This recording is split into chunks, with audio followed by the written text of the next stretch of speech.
god. So the finals is out, right?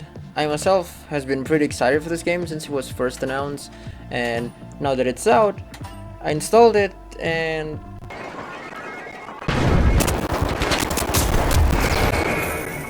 yeah. To be fair, I don't have the greatest PC in the world. Yikes, it's actually hardly even acceptable at this day and age. And it can easily be argued that it's simply a system spec issue. But here's what it gets interesting. In this same PC, same configuration and everything, I also play this. Now let me be clear, I will be taking the finals as an example, but that doesn't mean I'm shitting on the game, since that'd be pretty weird since the game is free to play, not to mention that the game is actually pretty fun. I can see myself really enjoying the game, tossing the performance issue out of the way.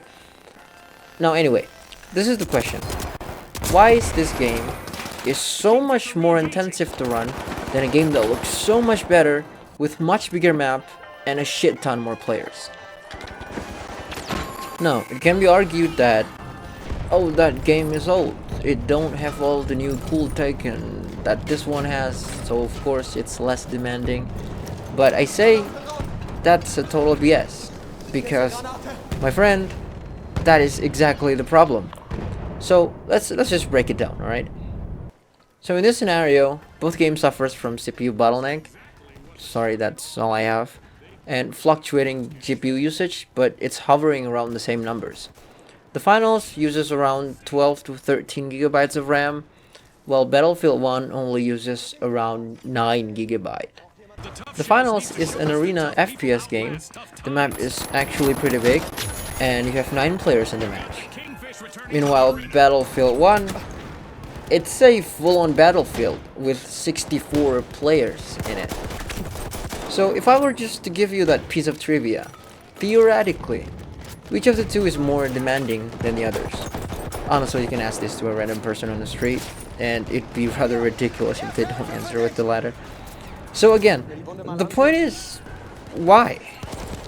Obviously, it can just be poor optimization, although some might say, dude, the destruction physics and all the shiny stuff.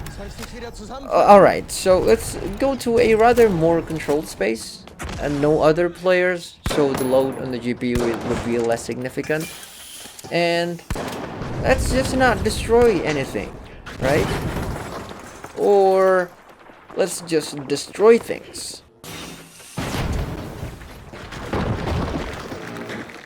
I mean, yeah, sure, it's better, but come on. And if you want to look at more examples, Apex Legend or CS2 perhaps, it's pretty much the same thing. They look better and they ran better. All games mentioned were tested at native 1080p low settings, except for the finals. It's 1080p with FSR at balance. Yeah, see what I'm getting at? So if anything, it's pretty much just a rant on my end. Like, why can't games be as accessible as they used to anymore? I'm sure part of it has to do with the existence of DLSS and FSR, and there were a lot of big tech YouTubers who already discussed the topic, from it being a solution to make games more accessible, especially for bigger systems, to it pretty much being abused to an extent, as a shortcut by the developers to release their game in an unfinished state. Like, holy shit, right? But hey, what am I to say, you know? And the finals is just one example.